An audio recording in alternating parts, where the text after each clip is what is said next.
Yo, Rich G here. Today in this video I'm going to be bringing you guys through all the different ways I earn passive income and sharing with you my personal favorites so you can increase the amount of money your money is making you without any additional work besides signing up for a couple new bank or other financial accounts and transferring money into them. Is basically how it's going to go for pretty much every way I'm going to walk you through today.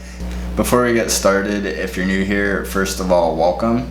This is my channel where I share my insights as an investor, entrepreneur, and self-taught software developer on different investments, disruptive technologies like blockchain, companies like Tesla, and more. If you're interested in more content like that, take a second to hit the subscribe button. Lastly, none of the info on this channel is investment advice. It is purely for educational and entertainment purposes. But now that that's out of the way, let's jump into the first way I earn passive income, bank accounts. So one of the main ways that anyone can earn passive income, no matter how much money you have or where you live or what your job is or anything like that, is through your savings account or even your checkings account, depending on the bank. I've got one of my favorite and longest running accounts pulled up here, which is Ally Bank. Right now they are offering a 0.5% APY, annual percentage yield, which is basically the total amount of interest you can expect to earn on your money per year. It does have some other perks, like it takes your daily balance when calculating an interest rate rather than just taking either an arbitrary day of the month or maybe like the lowest day of the month in some cases. But as you can see on their website, they compare themselves to a typical account at Bank of America, Chase, and Wells Fargo, which all offer 0.01%. I also have an account at Citibank. Been a member there since I was 18. That's where I basically signed up for my first bank account that I didn't have with my parents as a co-signer.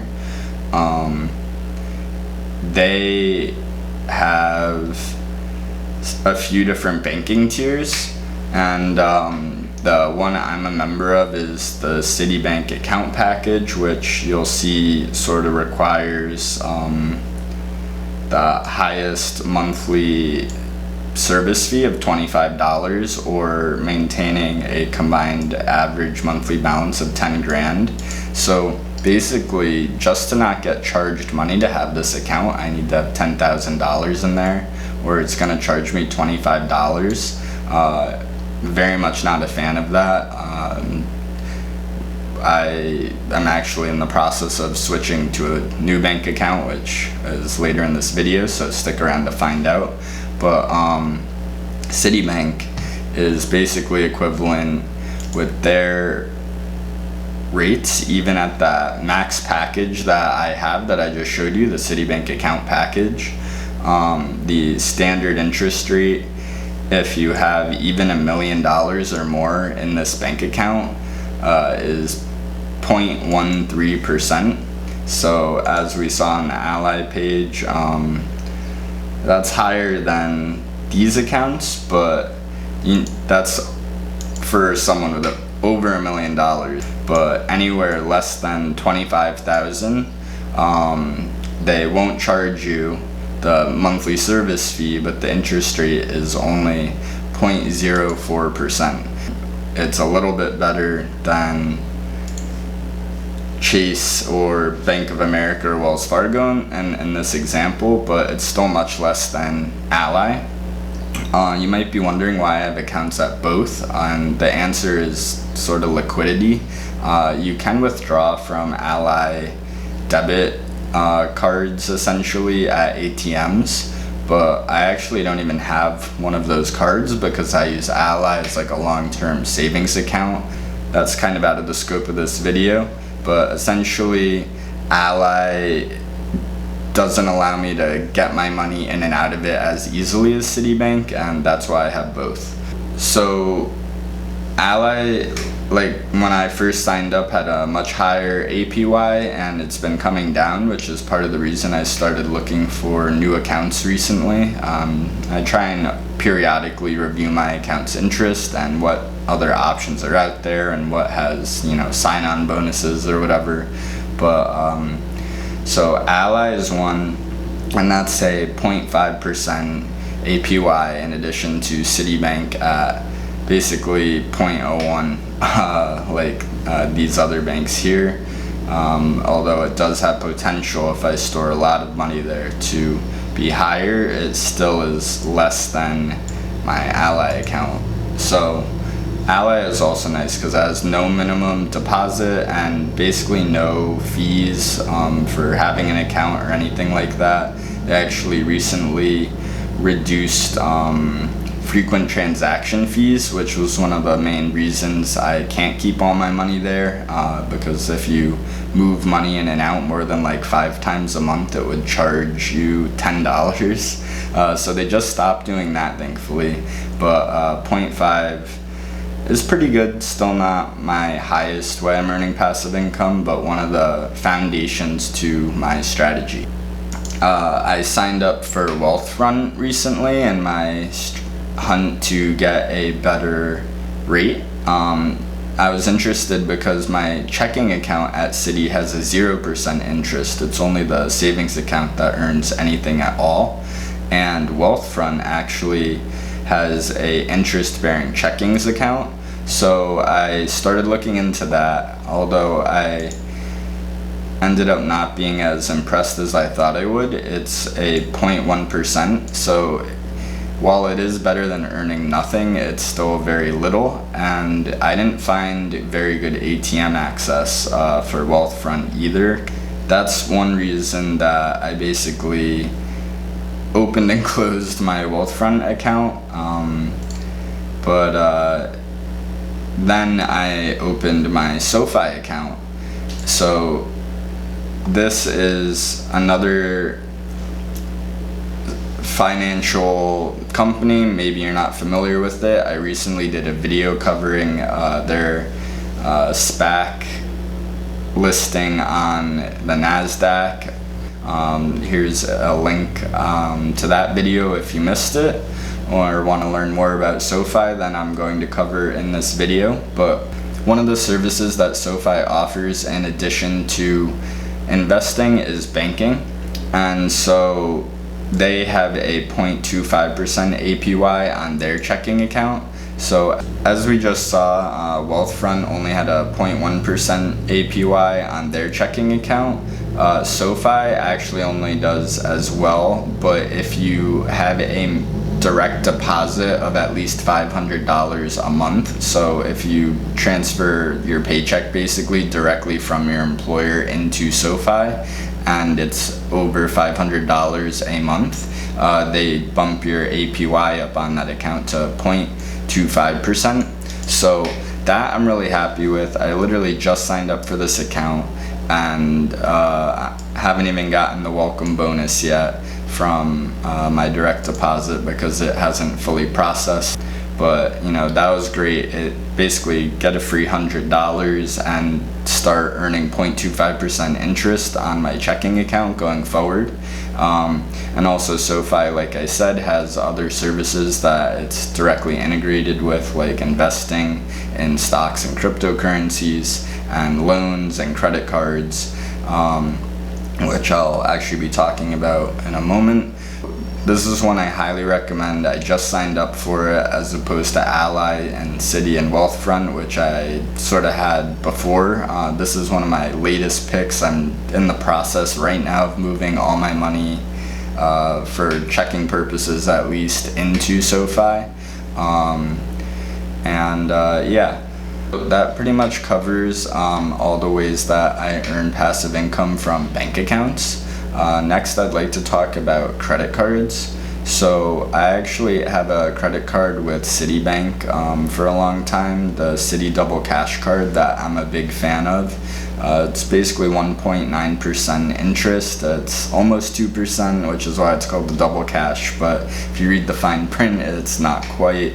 However, it was one of the highest on the market for a long time, especially out of ones that had no annual fee and no maximum on the amount of cash back you can receive. I really like that credit card, but SOFI actually again comes in with the win. I'm now switching to another product away from Citi to SOFI, so that's again why I am investing in SOFI and really excited about them being a publicly traded company now. Again, if you missed it, that video, the link is right here. So as you see on the screen, it even says new. It's pretty new product coming out of SOFI. It's a credit card that allows you to actually earn 2% unlimited cash back as opposed to 1.9, and you can actually even directly redeem it for stocks or cryptocurrency or cash or towards loan payments, as well as statement credit. I wouldn't advise redeeming it directly for statement credit, although it seems appealing, because they actually redeem it like a lot of other credit cards at a lower rate, rather than a 1 to 1.2 penny ratio. It's half a cent per point.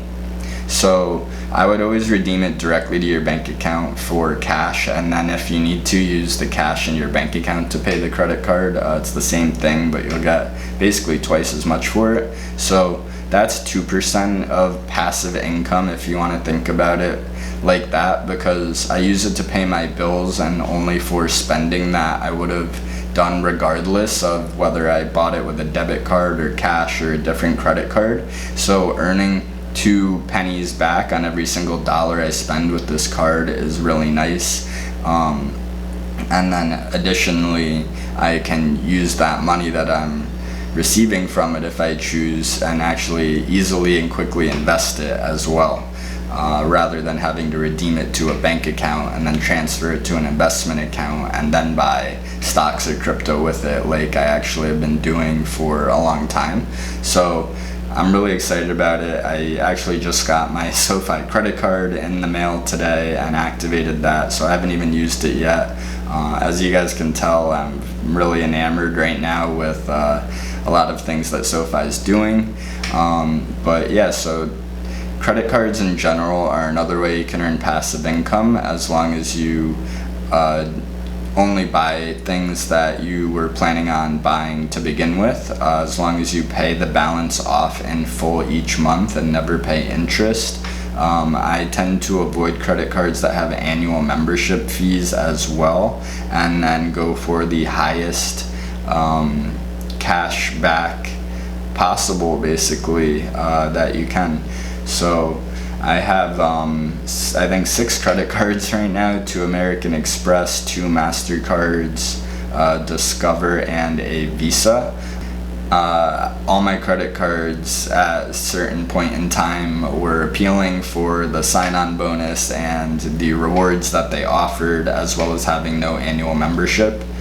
But yeah, so that's banking and credit cards, and now I'd like to talk to you guys about how I earn passive income, which is in the investing category, and that's dividends and DRIP funds. DRIP stands for Dividend Reinvestment Plan, and that's basically when a dividend payment that you receive for being a shareholder in a stock, the payment is automatically used to purchase additional shares of the company rather than being written to you as cash. It's a nice way where if you are confident in the company and you want to continue accumulating more shares of the company, rather than receiving a dividend cash payment, you keep putting it back into the company that is hopefully continuing to appreciate in value, and hence the share price goes up. Hopefully they raise the dividend periodically as well, and then you have more shares receiving a higher dividend percentage, which has a higher value because the share price has also gone up, and that can be a really nice sort of compounding way to earn money. I'm not gonna show you guys my portfolio today, but some of my favorite dividend stocks that I have are Johnson & Johnson, Costco. Points in time I've owned Qualcomm, as well as I have Starbucks, Disney, Home Depot.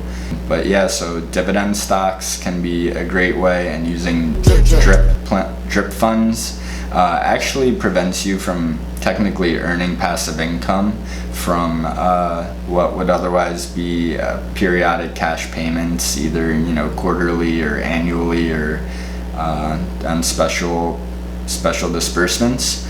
But it is a valid way to continue appreciating your net worth and compounding your investment. So I thought I would include it here and mention that that's also an option. And I tend to personally use drip options for most of my investments because I like the company. If they're giving me money for owning the company, I want to give it back to them to help them earn us both more money, essentially. That's another way I earn passive income. I also happen to do that in the SOFI app, and SOFI allows dividend reinvestment plans, so I probably sound like a broken record right now, but again, if you want one way to sort of do everything I'm talking about, you can get the SOFI credit card, investment account, and bank account, and earn money on your checking account that you pay bills with, earn 2% back on any bills that you or any purchases you make with your credit card, and then lastly, of course, take the cash back from the credit card, put it into the stocks, and then receive dividends from the stocks that then also get reinvested. So as you can see, it's sort of a cumulative thing here. They all sort of add up to 0.25% might not be meaningful, and 2% might not be huge, and maybe the dividend yield is only 2 or 3% on a stock. But when you use that extra quarter of a penny on every dollar in your bank account to buy something with your credit card, that then saves you 2 pennies that you would have otherwise spent, and then those 2 pennies get put into a stock that then appreciates and pays dividends that go into buying more stock that will then appreciate and pay dividends, hopefully. You can start to see how this can be a really solid strategy for building long-term wealth or increasing your wealth basically every day, especially depending on the frequency of the payouts of the various strategies. Other ways that I earn money is in the cryptocurrency side of investing. So as you can see here, Gemini Earn is a product I'm really happy with. They basically allow you to loan your cryptocurrencies to a bank, and they pay you interest for collateralizing your holdings. There is a small downside in that it takes a couple days to withdraw your money back out of the Earn program. So if there's highly volatile crypto that you're storing in there that you might not want to hold for the long term, and there's a big price movement and you want to sell, you might not be able to withdraw your funds in time. However, they also offer really high yields on some stable coins such as DAI and GUSD, the Gemini dollar right now. Currently it's actually 7.4% on both of those assets. I would recommend using GUSD over DAI, simply because DAI is an ERC20 token on the Ethereum network, and so it has some substantial fees. If fees for Ethereum have come down by the time you're watching this video, which is also very likely with the upcoming Berlin hard fork, then DAI is certainly a valid option, especially if GUSD's interest rate has lowered comparatively. But currently I'm putting most of my basically savings that I don't want to invest, but I would like to earn as high an interest rate as possible on, and still have decent liquidity, kind of comparable to where my Ally account is at with like 2 to 3 day transfers. I'm putting it into Gemini Earn right now because 7.4%, as you've seen, basically up to this point in this video, is the highest interest rate or return you can see on any of these strategies I mentioned. The credit card was only 2%, and this is 7.4. 7.4 is a rate that basically has no risk associated with it compared to any investment. It's just tremendous. Honestly, it's really good. So that's where I've been putting a lot of my money recently, sharing this with you guys so you can benefit too. Hopefully we don't all put so much money in that they lower the rate, but if you don't have a Gemini account, you can sign up using my link in the description. Same goes for SOFI. But yeah, so that is another way that I earn passive income on basically non-investments, since GUSD is a stable coin that always stays at a constant value of $1. I also am earning passively on some volatile assets as well, which helps me accumulate more of the asset as well as lowering my average cost basis, essentially, by giving me free additional units, and then thus my total investment divided amongst a higher value is a lower cost per unit. But that's one of the main ways that, and one of the best ways I think you can earn passive income on your money today. Another way also in the crypto sphere that you can essentially receive dividend type payments is through staking. I use Kraken exchange for staking, and so that basically allows me to delegate my cryptocurrencies to the various blockchains they're associated with. So Cardano for the Cardano blockchain, or Polkadot for the Polkadot blockchain, as well as Ethereum for Ethereum post the next couple hard forks, which was previously called Ethereum 2, but you know, it's gonna be just Ethereum, so that nomenclature is kind of going away. But basically the next major version of Ethereum also allows for staking, and you can stake on Ethereum right now using Kraken. They basically have a variety of coins that you can stake. Right now Polkadot pays 12% yield, Cardano pays 4 to 6%, Ethereum 5 to 7%. So those are all some pretty solid yields as well. They are subject to change like all of the others. Maybe when you're watching this video they are higher or lower. Like I said, I have all of those 3 assets staked on Kraken currently, and they tend to pay out every 5 days. So that's another frequent payout, and the payouts go back into the principal, helping you earn even more sort of compound interest as you go on. So one of the last ways I earn passive income also falls into the cryptocurrency blockchain category, and that's through mining.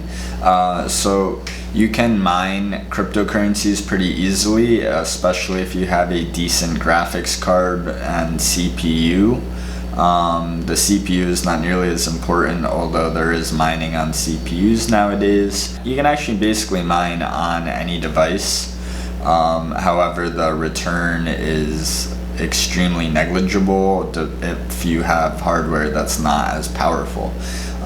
You can check what your return might be by going to a website such as NiceHash. So if you'll see here, just nicehash.com, there's a very easy to download quick miner app that NiceHash offers, and on a PC at least, downloading NiceHash mines whatever is the most profitable cryptocurrency that their algorithm supports at that point in time. It's all done automatically. As far as I can tell, you can only get paid in Bitcoin, regardless of what you're mining, but you might be mining Ethereum, you might be mining Bitcoin, you could be mining a whole slew of cryptocurrencies that are mined. and get paid a portion of the fees that you would have earned if you were like supporting your own mining rig and equipment and had all the software managed yourself. It's basically how NiceHash makes their money, or one of the ways NiceHash makes their money. So you'll see here I have an active rig, and if I go to the mining tab, I have one rig that is currently mining, and you'll see that it's detected my GPU with MSI NVIDIA GeForce GTX 1060. I also have a client on my computer that you can start and stop mining from. It tells you your current profitability when you're actively mining, and it also will show your unpaid balance. All that information is also available when you log into your account on the website. So you'll see I've got a current paid out amount of 0.00017 Bitcoin and some change. That's equivalent at Bitcoin's current price to about $6. And I am standing to earn about 3 cents that I've mined but have not yet been paid out. If I mine for 24 hours right now and the rate doesn't change, the estimated payout is about $1.13 in US dollars, and about 0.0003168 Bitcoin. Mining, if you have the equipment, can be cool. If you have really good equipment, it might yield a good amount of money. I'm doing it mostly as an experiment. I've earned about $56 so total at Bitcoin's current price. I withdrew 50 as a test recently, and I've been mining for a couple months. So yeah, between staking, earning interest on your crypto holdings through a program like Gemini Earn, or mining with NiceHash, those are 3 of the ways that you can basically be earning money and passively getting paid or producing yields on investments you already own in the cryptocurrency space. I don't want to go too deep on this for this video, but I did want to mention a lot of great ways to potentially earn passive income are through content creation, whether that's on a website like YouTube or on something supported by Patreon. Sort of gives you, exposure to income from ways that might not be affected by the same like macroeconomic events as the crypto market or a bank account's interest rate or something like that. Personally, I don't make any money from YouTube yet. I'm nowhere near the monetization threshold. If you guys want to help me get there, one of the criteria is 1,000 subscribers. So again, if you're not subscribed to the channel, you could hit that subscribe button, and I'd really appreciate it. It will definitely help me continue creating content like this for you. Lastly, one of the other ways that I've earned passive income is through financial blogging. So I used to write for a website called Seeking Alpha. This is my profile here. As you can see, I've got about 20 articles, and unfortunately a lot of them are behind a paywall now, so feel free to check them out, especially if you guys have like a Seeking Alpha account already, but don't worry about it too much because I haven't published anything since 2018. My YouTube channel is where you'll find all my ideas like this now. From 2016 to 2018, I published a few articles on here covering things like Tesla and Google and Ethereum, as well as some other companies. When I wrote for Seeking Alpha at the time, you would receive about a penny a view, as well as a small base payment of around $30 per article.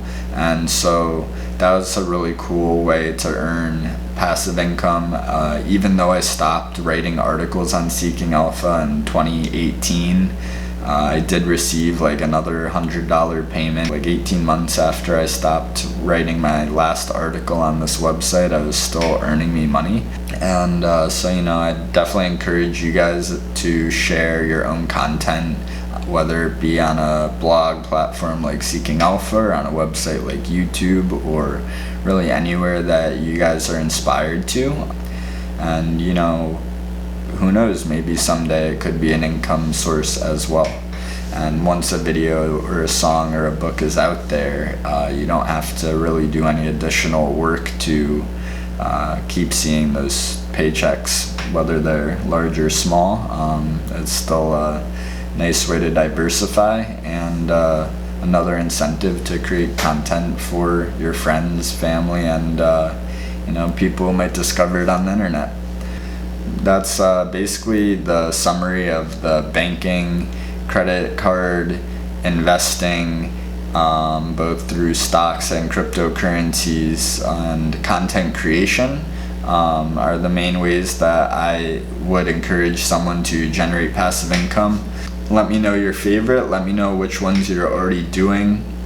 If you sign up for any of these services as a result of this video, please let me know too. That would be really cool to know that I helped you in that way. If you're signing up for SOFI or Gemini, the links are in the video description. I hope you guys found this video informative and you're excited to go sign up for a couple new accounts and start earning an increased yield on your existing money passively. Please let me know the favorite category you learned about in this video, and any other thoughts you guys have, please leave them below, and I'll catch you guys soon. Peace.